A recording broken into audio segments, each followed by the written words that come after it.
اور ساری ہیں، ان میں سے ایک یہ ہے کہ اللہ تعالیٰ اپنے بندوں کو آزماتا بھی ہے۔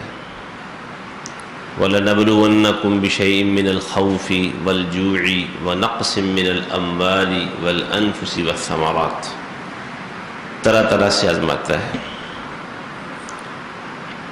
اور نبی علیہ السلام نے فرمایا کہ اشد الناس بلاء الانبیاء، سب سے زیادہ آزمائش نبیوں کی ہوتی ہے، ثم الامثل فالامثل، پھر دین و ایمان میں جو نبیوں کے بعد لوگ ہوتے ہیں پھر ان کی آزمائشیں آتی ہیں، پھر ان کے بعد جو کم درجے کے ہوتے ہیں پھر ان کے امتحان ہوتے ہیں۔ اور ایک روایت کے غالباً الفاظ اس طرح بھی ہیں کہ ان عظم الجزاء مع عظم البلاء، او کما قال النبی صلی اللہ علیہ وسلم، کہ جتنی بڑی آزمائش اور امتحان ہو اسی کے حساب سے اتنا بڑا ہی اللہ کی طرف سے پھر انعام ملتا ہے۔ تو اللہ مالک الملک ہے، وہ اپنی مرضیوں والا ہے، اسے کسی سے مشورہ نہیں لینا پڑتا کہ کتنی آزمائش، کس کی آزمائش کتنی لمبی۔ آپ انبیاء کرام کی سیرتیں پڑھیں، قرآن سے پڑھیں۔ سیدنا ایوب علیہ السلام کو اللہ تعالیٰ نے تقریباً 18 سال تک بیماری میں مبتلا رکھا اللہ کے آزمائش۔ اور آپ دیکھیں کہ آزمائشیں بھی کس انداز کی۔ سیدنا نوح علیہ السلام اور سیدنا لوط علیہ السلام کی بیویاں ان پر ایمان نہیں لائیں، کتنا بڑا امتحان۔ نوح علیہ السلام کا بیٹا ان پر ایمان نہیں لایا، قرآن نے اس کا ذکر کیا ہے، کتنا بڑا امتحان ہے۔ تو جس طرح چاہے اللہ آزمائے۔ سیدنا یعقوب علیہ السلام اور ان کے بیٹے یوسف علیہ السلام، دونوں کو اللہ تعالیٰ نے کتنے بڑے امتحان میں ڈالا۔ بیٹا باپ سے جدا ہو جاتا ہے، 40 سال، بعض نے 60 سال بھی کہا ہے، بعض نے 80 سال بھی کہا ہے۔ اور پھر دیکھیں آزمائش پر آزمائش آئی سیدنا یوسف علیہ السلام کے حوالے سے۔ یعنی حضرت یوسف گھر سے نکلتے ہیں، پہلا تو یہ پہلا امتحان کا شروع ہو گیا نا، بھائیوں کے کردار کی وجہ سے۔ پھر وہ جو عزیز کے گھر میں تھے وہاں بھی امتحان ہی تھا، پھر جیل میں چلے گئے، وہ امتحان ہے۔ جیل سے نکلے تو اللہ نے انعامات کے دروازے کھولے، لیکن بہرحال اس میں بھی امتحان تو تھا کہ اب جو ذمہ داری، نئی ذمہ داری ملی ہے ملک سنبھالنے کی، خزانے کو کی حفاظت کرنے کی، اس امتحان میں کیسے کامیاب ہوتے ہیں۔ تو اللہ، اور اسی طرح ان کے والد سیدنا یعقوب علیہ السلام کو دیکھیں، وہ بھی مسلسل امتحان میں ہے۔ اور پھر امتحان پہ امتحان ان کا کس طرح ہوا ہے کہ ابھی یوسف کا غم نہیں بھولا تھا تو بنیامین بھی چلا گیا، اور ایک بیٹے نے کہا کہ میں تو ابا جی کا سامنا نہیں کر پاؤں گا، میں کیسے سامنا کر پاؤں گا۔ تو کیسی آزمائش تھی۔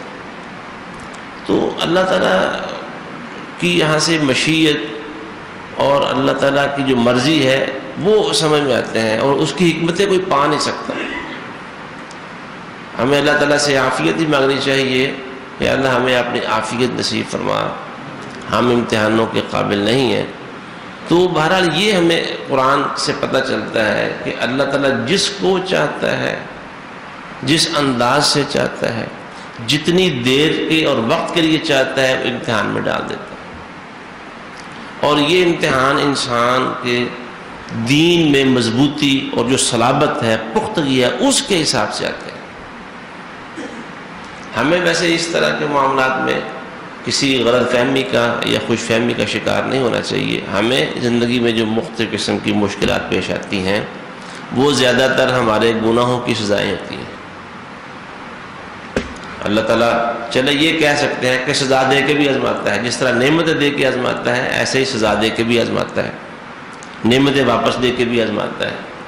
تو قرآن کے مطالعے سے یہ پتہ چلتا ہے کہ کیسے کیسے امتحان اللہ نے نبیوں کے امتحان لیے ہیں، کس کس انداز سے دیے۔ ابراہیم علیہ السلام کا امتحان دیکھیں، ساری زندگی امتحانوں میں گزر گئی ان کی، اور اللہ تعالیٰ نے اس کا ذکر خود فرمایا، وَإِذِ ابْتَلَىٰ إِبْرَاهِيمَ رَبُّهُ بِكَلِمَاتٍ فَأَتَمَّهُنَّ قَالَ إِنِّي جَاعِلُكَ لِلنَّاسِ إِمَامًا۔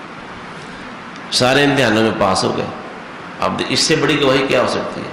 اللہ خود اپنے کلام میں فرما رہا ہے کہ ابراہیم سارے امتحانوں میں پاس ہو گئے. اللہ تعالیٰ نے پھر انعام دیا، انی جاعلک للناس اماما، اے ابراہیم آئندہ ہم نے قیامت تک کے لوگوں کے لیے آپ کو امام بنا دیا ہے. کیسے امام بنایا؟ کہ اللہ تعالیٰ نے نبوت اور کتاب، نبوت اور رسالت اور کتاب حضرت ابراہیم علیہ السلام کے بعد ان کی نسل کے اندر مقدر فرما دی.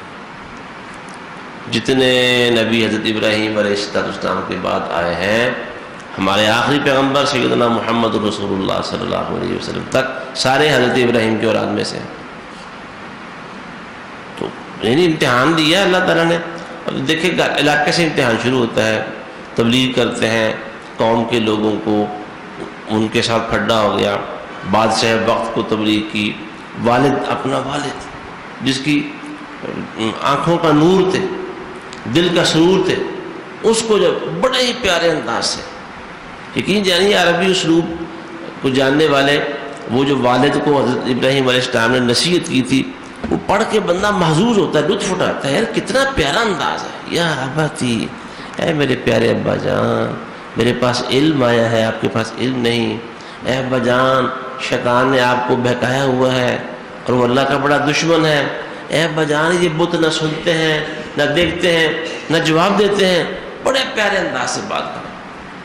اور باپ تھا کہ اس کا غصہ بہت بلندی کی طرف جا رہا ہے اور کہتے ہیں خبردار آئندہ مجھے یہ نصیحت کرنے کی کوشش نہ کرنا، میری آنکھوں سے دور ہو جاؤ، پتھر مار مار کے تمہیں، یہ باتیں کر کر کے تمہیں میں سبق سکھاؤں گا. تو گھر سے نکلنا پڑا، علاقہ چھوڑنا پڑا. امتحان شروع ہے. اور پھر سفروں کے اندر رہے سارے. اللہ نے بیٹا دیا 80 سال کی عمر میں جا کے، تو کہا چلو اپنی بیوی اور بیٹے کو جا کے مکے میں چھوڑ کے آ جاؤ. امتحان، کیسا امتحان! وہ بیوی اور بیٹا کم سن، کوئی وہاں آبادی کا نام و نشان نہیں، پانی کی بوند تک نہیں ہے. اللہ نے کہا چھوڑ کے آؤ، چھوڑ کے آ رہے ہیں. صحیح بخاری میں قصہ موجود ہے، چھوڑ کے وہاں کچھ دیر رہے ان کے ساتھ، تو بس اٹھ کے چل پڑے. بیوی حیران رہ گئی، بھی یہ چلنے کا انداز کیا ہے، اس پہ تو بڑا عزم نظر آ رہا ہے اور ایسے لگ رہا ہے جیسے ہمیں چھوڑ کے جا رہے ہیں. وہ بھاگتی ہے پیچھے، ابراہیم ابراہیم ابراہیم. وہ جواب نہیں دے رہے، پلٹ کے بھی نہیں دیکھ رہے. تو پھر پوچھتی ہیں کہ کیا اللہ تعالیٰ کے حکم پر ہمیں چھوڑ کے جا رہے ہیں؟ فرمایا ہاں، اللہ کا حکم ایسے ہی ہے. اور وہ بیوی بھی کہتی ہے اچھا، اگر اللہ کا حکم ایسا ہے، ہم اللہ کے حکم پر راضی ہیں، اللہ ہمیں یہاں بے یار و مددگار نہیں چھوڑے گا.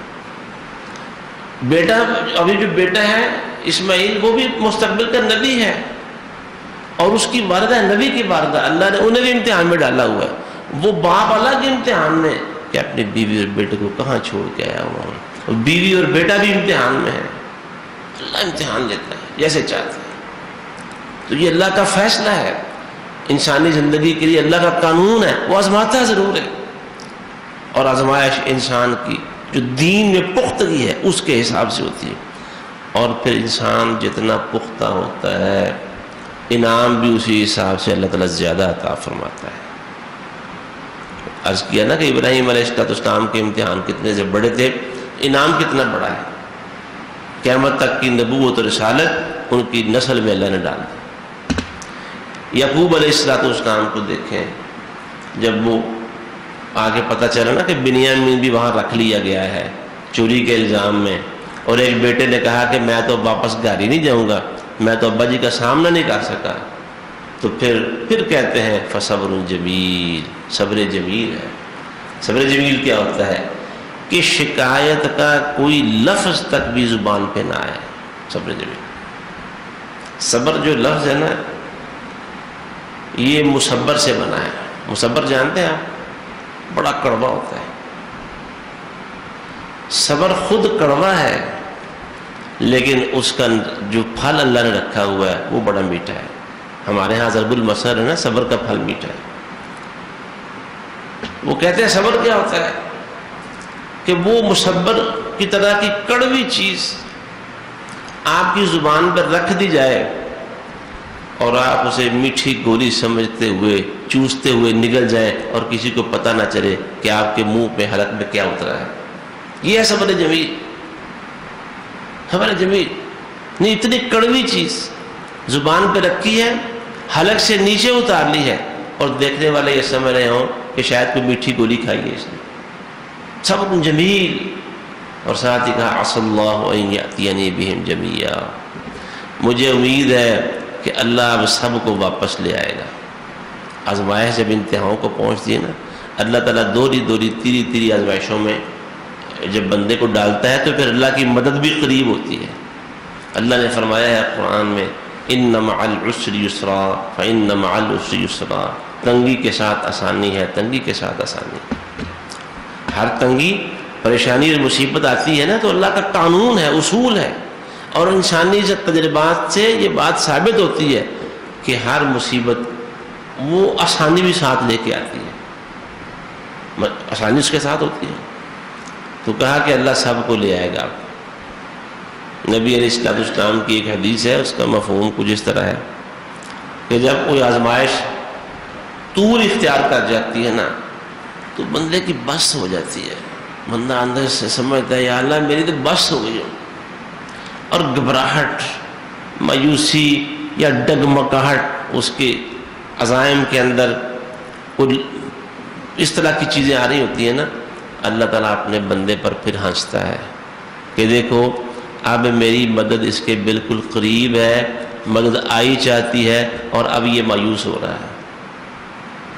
تو یعقوب علیہ السلام اب یہی کہہ رہے ہیں, اور ایک بیٹا ہی پہلے ابھی اس کی جدائی نہیں بھولی تھی, اب دو اور مجھ سے جدا ہو گئے. صبر جمیل. اور آگے کہا عسى الله ان يأتيني بهم جميعا, مجھے امید ہے کہ اللہ تعالیٰ سب کو واپس لے کے آئے گا.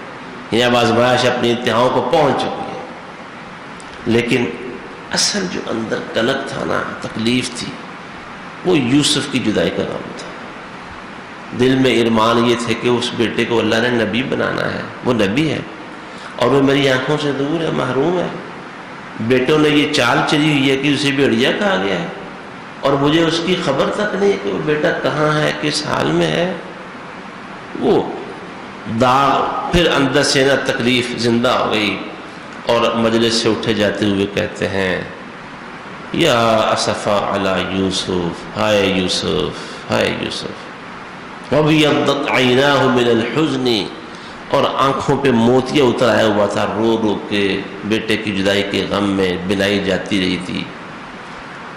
اور غم پی پی کے جو الفاظ ہے قرآن مجید کے, فَهُوَ قَزِيمٌ, قزیم کا مطلب ہے کہ غم کے گھونٹ اندر اتارتے رہتے ہیں, کسی پر اظہار نہیں ہونے دیتے, اندر ہی اندر گھل رہے ہیں, اندر ہی اندر. کتنی بڑی آزمائش. اور پھر وہ صبر, ایک طرف آزمائش کس انتہا کو ہے, اور دوسری طرف اللہ کے نبی کا صبر کس انتہا کو پہنچا ہوا ہے. قزیم کے لفظ سے سمجھ میں آتا ہے کتنا صبر. غم کوئی لمحہ دن کا, 24 گھنٹے کا, دن رات کا ایسا نہیں جب وہ غم حضرت یعقوب علیہ السلام کے ساتھ نہ ہو, لیکن وہ اسے پی رہے ہیں اندر ہی اندر, غم کے گھونٹ اتار رہے ہیں, کسی پر اظہار نہیں ہونے دیتے. اب جو دو بیٹے پھر نکلے نا تو بس جملہ منہ سے نکل گیا, یا صفا علی یوسف فابیضت عیناہ من الحزن فہو قزیم.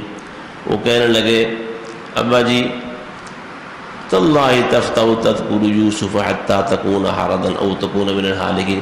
وہ قبر کنارے جا لگے ہیں, یوسف کو نہیں بھولتے. ان کا کہنے کا انداز یہ معلوم ہوتا ہے کہ وہ بیڑیا کھا گیا, بیڑیا بھی کہیں مر کھپ گیا ہوگا, اس کی راکھ بھی کہیں ضائع ہوگی. آج تک یوسف کو رو رہے ہیں, یوسف یوسف, آج بھی. تو وہ کہتے ہیں انما اشکو بثی وحزنی الی اللہ, تو میں نے تمہیں تو کچھ نہیں کہا, یہ تو اپنا غم میں اپنے اللہ کو سنا رہا ہوں. اپنے غم اللہ کو سنانے چاہیے. انسان پریشان ہونا تو بتائیے پریشانی کون دور کر سکتا ہے؟ کوئی کر سکتا ہے؟ کوئی ہے دنیا میں ایسی طاقت جو غم دور کرے؟ والدین, بیوی, بچے, بہن بھائی, دوست, عزیز رشتہ دار. بلکہ عام طور پر ہوتا یہ ہے کہ مصیبتیں آتی ہیں تو اپنے بھی ساتھ چھوڑ جاتے ہیں. حالات اچھے ہوں نا، یہ بھی آزمائش ہے اللہ کا، آزمائش کا ایک انداز ہے. حالات اچھے ہوں تو سارے پاس پاس رہتے ہیں، حالات پلٹ جائیں تو لوگ بھی پلٹ جاتے ہیں. وہ ایک لطیفہ ہی کہہ لیں اس کو کہ کسی بیوی نے اپنے خاوند سے گلہ کیا کہ دیکھو جب تمہارے حالات اچھے تھے نا تو سارے تمہارے رشتے دار تمہارے پاس تھے، آتے جاتے تھے. تمہارے حالات خراب ہو گئے، تمہارا ساتھ چھوڑ گئے ہیں، آتا جاتے کوئی نہیں. کہنے لگا اللہ کا شکر ادا کرو، حالات اچھے تھے تو آتے تھے، اب حالات اچھے نہیں، اب آئیں گے تو ہم کیا کریں گے؟ حالات اچھے نہیں ہیں، اب ہمارے گھر آ جائیں گے تو وہ تو ہمارے ساتھ احساس کر رہے ہیں، ہمارے ساتھ تعامل ہو رہا ہے. تو ہوتا یہ ہے کہ مصیبت آتی ہے تو اپنے بھی ساتھ چھوڑ جاتے ہیں. تو کون ہے جو مصیبت دور کر سکتا؟ کون ہے جو تکلیفیں دور کر سکتا؟ إِن يَمْسَسْكَ اللَّهُ بِضُرٍّ فَلَا كَاشِفَ لَهُ إِلَّا هُوَ. اگر کوئی تکلیف آ جائے اللہ کے سوا کوئی نہیں جو تکلیف دور کر سکتا. اور بھی تمہیں تو کچھ نہیں کہا، میں تو اپنا غم اپنے اللہ کو سناتا ہوں. وَأَعْلَمُ مِنَ اللَّهِ مَا لَا تَعْلَمُونَ. اور مجھے اللہ سے جن باتوں کا پتہ ہے وہ تمہیں پتہ نہیں.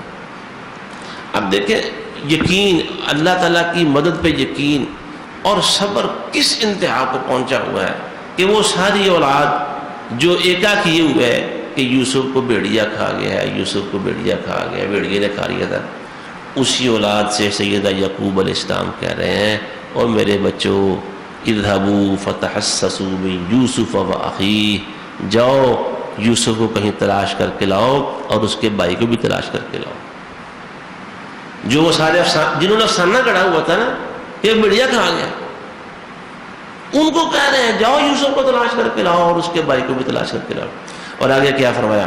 وَلَا تَيْأَسُوا مِن رَوْحِ اللَّهِ، اللہ کی مدد اور رحمت سے مایوس نہ ہونا. إِنَّهُ لَا يَيْأَسُ مِن رَوْحِ اللَّهِ إِلَّا الْقَوْمُ الْكَافِرُونَ. اللہ کی مدد اور رحمت سے وہی لوگ مایوس ہوتے ہیں جو کافر ہیں. نہیں، اللہ کی مدد کا یقین کتنا ہے.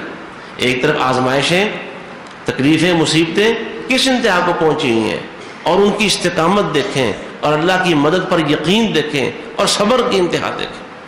اور پھر دیکھیں جو سفر یا آزمائش 60 سال یا کم از کم 40 سال تک محیط رہی ہے، اب وہ لپیٹنے پہ آئی ہے تو لمحوں کے اندر لپٹنا شروع ہو گئی ہے.